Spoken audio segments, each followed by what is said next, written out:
আসসালামু আলাইকুম। সবাইকে শুভেচ্ছা জানাচ্ছি। মাসুম মাহবুব দেখছেন ওপেন দাস ইউটিউব চ্যানেল এবং মাসুম মাহবুব ফেসবুক পেজ। আমি যখন লাইভটিতে আপনাদের সাথে সরাসরি কথা বলছি, তখন আমার স্টুডিওতে বিদ্যুৎ নেই। আমি ব্যাকআপের আইপিএস ব্যাকআপের উপর আছি। আমার স্টুডিওটা প্রচণ্ড গরম হয়ে গেছে কারণ এসি বন্ধ হয়ে গেছে। বাংলাদেশ মানেই একটা সারা জীবনের জন্য আমাদের দুর্ভোগ। দেশটাকে ভালোবাসি, তারপরেও দুর্ভোগ শব্দটা আমাদের পিছু ছাড়ে না। বিদ্যুৎ আসে তো চলে যায়। এই সংকট ৫৪ বছরে কাটে নাই। কারণ আমাদের বিদ্যুৎ লাগে না, আমাদের কিচ্ছু লাগে না। চিকিৎসা, শিক্ষা কিছু লাগে না। আমাদের আছে চেতনা। চলেন আমরা চেতনার চাষ করি। চেতনাই আমাদের সব। এই চেতনাই আমাদের খাইলো। প্রিয় দর্শক, আন্তর্জাতিক বিশ্বের বেশ কিছু গুরুত্বপূর্ণ খবর দেব। প্রথম খবরটি হলো তুরস্কের পররাষ্ট্রমন্ত্রী এবং সাবেক গোয়েন্দা প্রধান হাকান ফিদান বাংলাদেশে আসছেন ৩ দিনের সফরে। এটি খুবই গুরুত্বপূর্ণ একটি সফর হতে যাচ্ছে। ২ নম্বর গুরুত্বপূর্ণ খবর, মার্কিন প্রেসিডেন্ট ডোনাল্ড ট্রাম্প ইরানের বর্তমান সুপ্রিম লিডার মুস্তফা খামেনির সাথে দেখা করার আশা পোষণ করেছেন।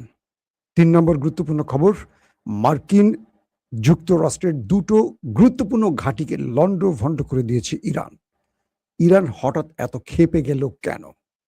৩ নম্বর, লেবাননে দখলদার বাহিনী এখনো সুযোগ মতো বারবারই অ্যাটাক করছে। পাশাপাশি ভারতের সমর্থনপুষ্ট ১৭ সন্ত্রাসীকে পাকিস্তান ওপারে পাঠিয়েছে এবং ভারতের দিল্লিতে একটি হোটেলে আগুন ধরে ২১ জন নিহত হয়েছে।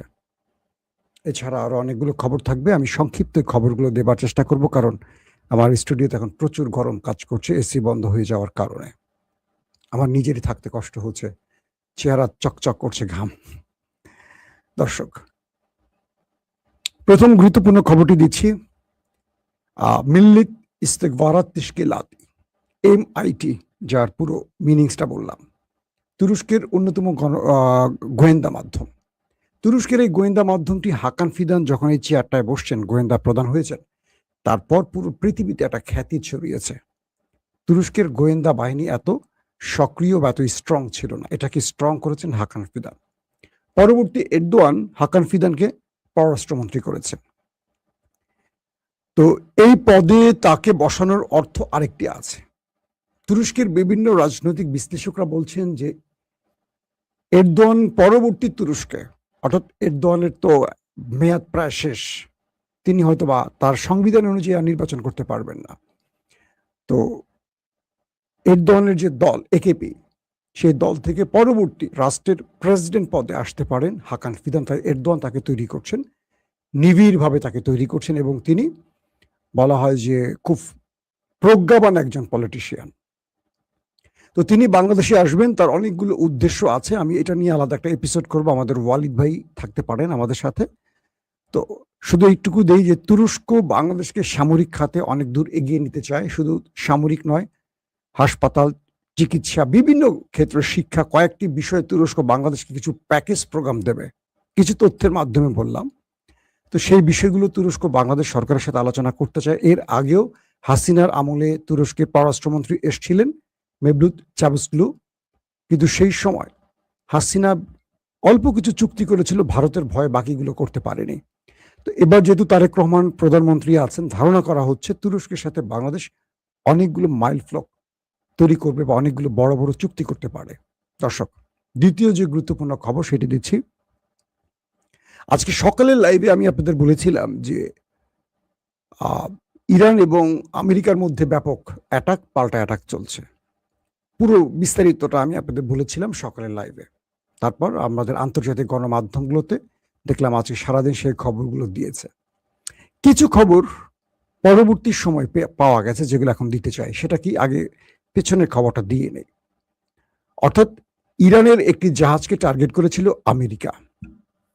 ইরান, আমেরিকা, ইসরায়েলের জাহাজকে টার্গেট করে অ্যাটাক করে।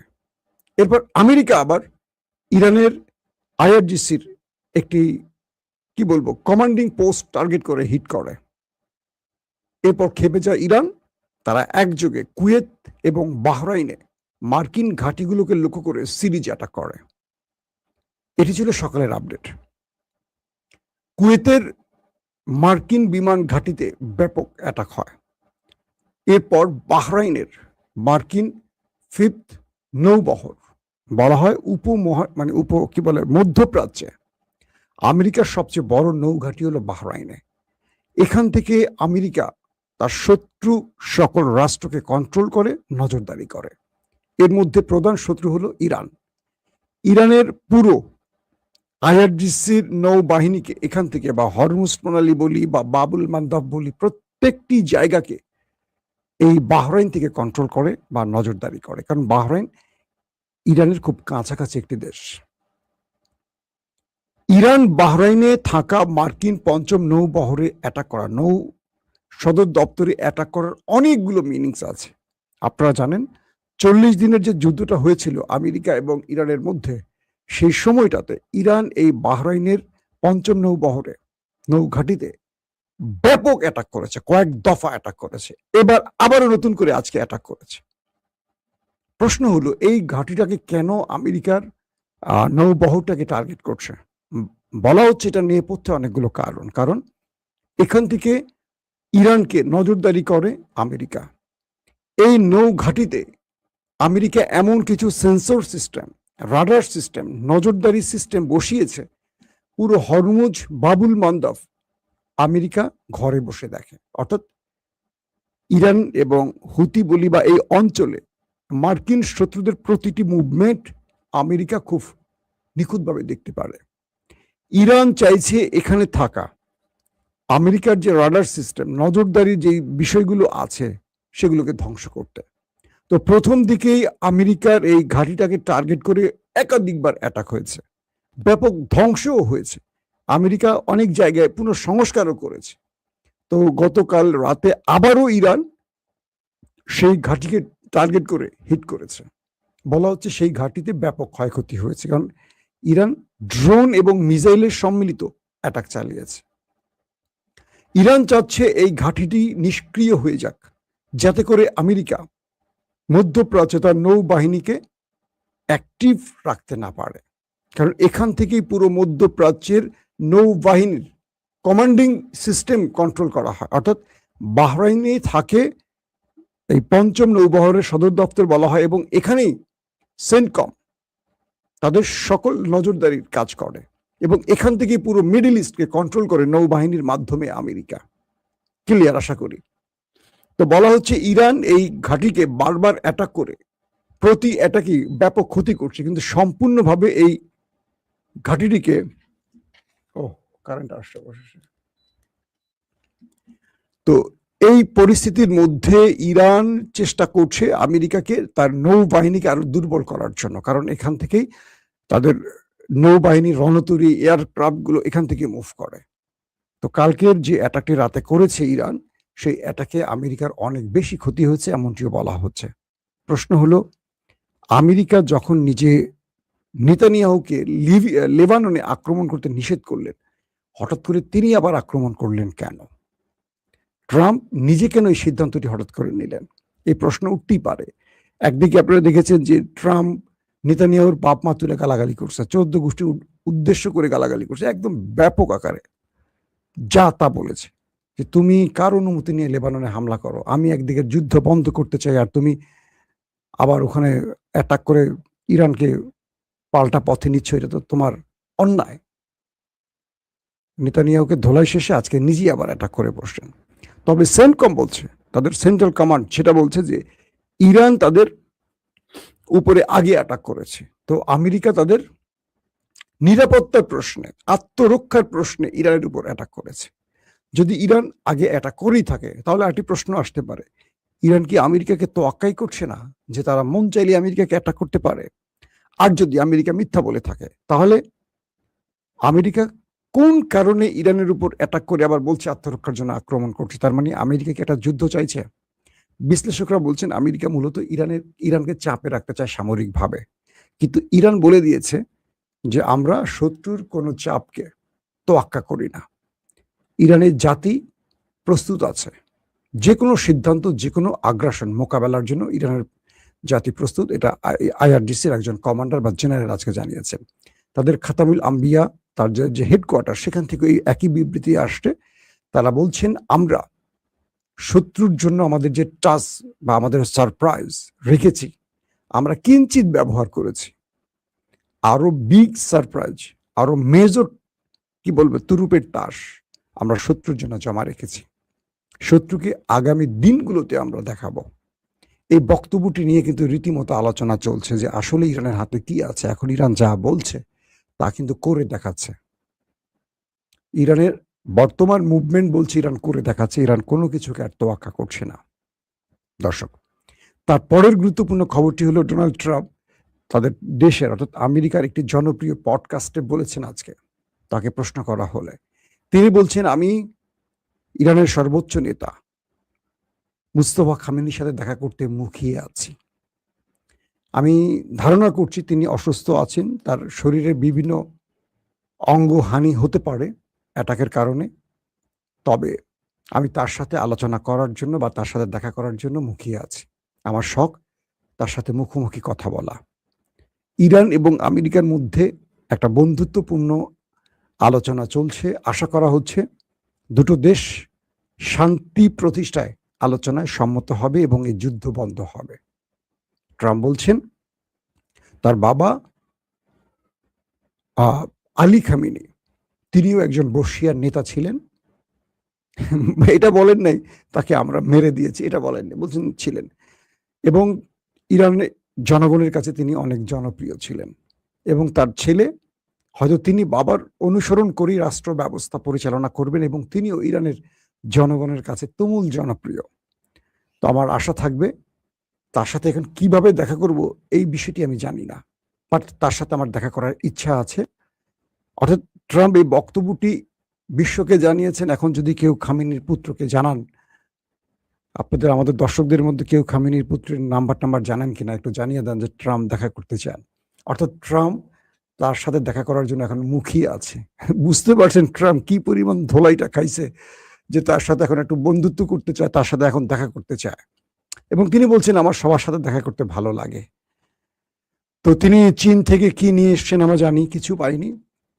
এখন খামেনির ছেলের প্রশংসা করছেন এবং তার সাথে দেখা করার জন্য তিনি গভীর আগ্রহ প্রকাশ করেছেন।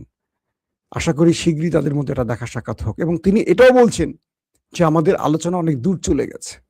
আলোচনা অনেক দূর চলে গেছে, এর মধ্যেই অ্যাটাক চলছে। মানে ট্রাম্প তিন বেলা কি কয়কার গা জয়কার যা খায় নাকি অন্য কিছু খায় বুঝতেছি না।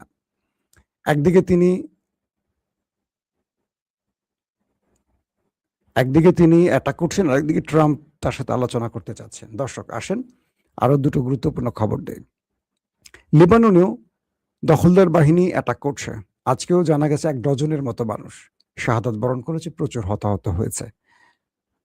কি পাইছে নেতানিয়াহু আল্লাহ ভালো জানে। ট্রাম্পের ধমকের পরও সে নত হচ্ছে না। ট্রাম্প কি তাকে চালান না সে ট্রাম্পকে চালায় আল্লাহ ভালো জানে। দর্শক, ভারতের পাকিস্তানের বেলুচিস্তান বলে, বেলুচিস্তান লিবারেশন আর্মির, যাদেরকে ফিতনাতুল হিন্দুস্তান বলা হয় পাকিস্তানের ভাষায়, ভারতের সমর্থন পুষ্ট 17, একটি মাধ্যম বলছে 17 আর একটি মাধ্যম বলছে 22। পাকিস্তানের সেনাবাহিনী একটি মেজর অপারেশন চালিয়েছে বালুচিস্তানে এবং সেখানে ভারত সমর্থিত 17 অথবা 21 জন জঙ্গিকে বা সন্ত্রাসীকে হত্যা করেছে। বলা হচ্ছে যে এরা পাকিস্তানের ট্রেন হাইজ্যাক করে যে ম্যাচাকার চালিয়েছিল তার মধ্যে বেশ কয়েকজন সন্দেহভাজন আছেন এবং তারা পাকিস্তানের নিরাপত্তা বাহিনীকে টার্গেট করে অ্যাটাক করার পর, মাসুম ভাই আপনার কাছে ট্রাম্পের মোবাইল নাম্বার আছে? জি আমার কাছে ট্রাম্পের মোবাইল নাম্বার আছে, কিন্তু দেয়া যাবে না, তাহলে ট্রাম্প আমাকে তুলে নিয়ে যাবে, বুঝছেন। তো ট্রাম্পের নাম্বার পাওয়া যাবে, বাট সেই নাম্বার ট্রাম্প ধরবে না, তার সরকারি অফিস ধরবে। কোথায় লেজ লাগে না, লেজে কুত্তায় নাড়ে, কথা ভালো বলছেন আপনি। ট্রাম্পের নেতানিয়াহু চালাচ্ছে। তো এখন যেটা হচ্ছে যে এই পাকিস্তানে যে অভিযানটা চলছে সন্ত্রাসীদের বিরুদ্ধে, এতে বলা হচ্ছে যে বেলুচ লিবারেশন আর্মির একটা বড় ঘাঁটিকে ধ্বংস করছে। প্রচুর অস্ত্র পাওয়া গেছে সেখানে এবং প্রচুর গোলা বারুদও পাওয়া গেছে। এরা পুরো পাকিস্তানটার মধ্যে মানে কি বলবো, যেখানে সেখানে অ্যাটাক করে পুরো একটা অস্থিতিশীল অবস্থা তৈরি করে রেখেছে এই গ্রুপটা। অন্যদিকে ভারতের দিল্লিতে একটি হোটেলে, ৫ তলা হোটেলে আগুন লেগে ২১ জন মারা গেছে, খবর আসছে। তো এটা সাধারণ আগুনের ঘটনায় বলা হচ্ছে, এটা কোনো সন্ত্রাসী হামলা বা এরকম কোনো ঘটনা নয়। দর্শক, তবে শেষ যে খবরটি দিতে চাই সেটি হলো, ইরানের সাথে আমেরিকার আলোচনার মধ্যেও যে ঘটনাগুলো বারবার ঘটছে এবং প্রতিদিন ২ দেশের মধ্যে যে উত্তেজনা ছড়াচ্ছে, এটা একটা বড় যুদ্ধের ইঙ্গিত বলা হচ্ছে। যেমন আজকে ভারতের একটি কথা বলি, ভারতের শেয়ার বাজার একদম ধাপাস করে আকাশ থেকে মাটিতে পড়ে গেছে। বলা হচ্ছে যুদ্ধের এই ৩-৪ মাসের মধ্যে ভারত আজকে সবচেয়ে বড় হতাশ হয়ে গেছে। এত বড় ম্যাসিভ আকারে ভারতের শেয়ার বাজার পড়ে গেছে। বলা হচ্ছে মার্কিন যুক্তরাষ্ট্র ৬০ থেকে ৮০টি দেশের উপর আবারও তার নিষেধাজ্ঞা বা তার কি নিষেধাজ্ঞা তো না, এটাকে কি বলে? শুল্ক আরোপ করতে যাচ্ছে। বাংলাদেশের নামও এর মধ্যে আছে, ভারতের নামও আছে। কি অভিযোগ? এই দেশগুলো ফোর্স শ্রমিক ব্যবহার করে, জোরপূর্বক শ্রমিক ব্যবহার করছে, নানান রকম অভিযোগ তুলছে। অর্থাৎ ট্রাম্প আবারও পাগলামি শুরু করছে, কারণ মধ্যপ্রাচ্য তাকে এখন ছাড়ছে না। পাশাপাশি ইউরোপ চীনের সাথে বন্ড বিক্রিতে নেমে গেছে। তাদের সেন্ট্রাল ব্যাংক মার্কিন বন্ড বিক্রি করা শুরু করে দিয়েছে। আমেরিকা একটা বড় রকম মাইনকাসিবায় পড়ে যাচ্ছে। ইরান যুদ্ধ আমেরিকাকে মোটামুটি তার মানে কি বলবো, পরাশক্তি থেকে ছিটকে ফেলে দিচ্ছে। ইরান ভালো করে চেপে ধরছে। আর তাই তো মুস্তফা খামেনির সাথে দেখা করতে চায় ডোনাল্ড ট্রাম্প। দর্শক, আজকের মতো বিদায় নিতে চাই। ইনশাআল্লাহ নেক্সট টাইমে আপনাদের জন্য আরো ব্রেকিং খবর থাকবে। সেই পর্যন্ত প্রত্যেকে ভালো থাকবেন। আল্লাহ হাফিজ।